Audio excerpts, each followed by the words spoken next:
Of the following questions does the passage answer? Verilən suallardan hansının mətndə cavabı var? Birinci sualda qeyd olunur. What do some venues permit people to do as a form of payment?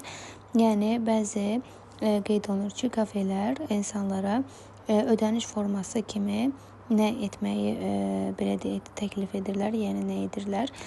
İcazə olaraq verilməsi nəzərdə tutulur.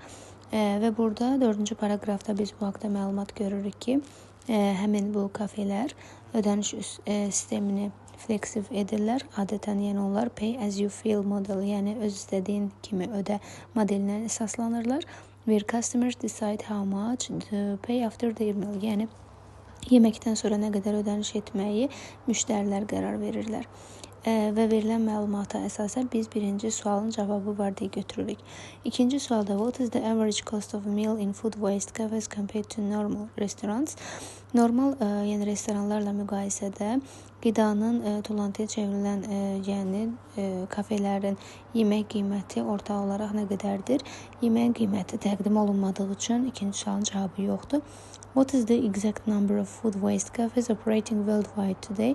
Dünya miqyasında bugün qida tullantı ilə bağlı olan kafelerin sayı dəqiq olaraq nə qədərdir? Dəqiq sayları yenə qeyd olunmayıb.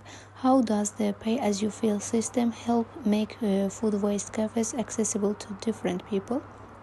Yəni müxtəlif insanlara qida tullantılarına bağlı olan kafelerin demək pay as you feel, yəni öz istədiyin kimi ödə sistemi necə köməklik göstərir?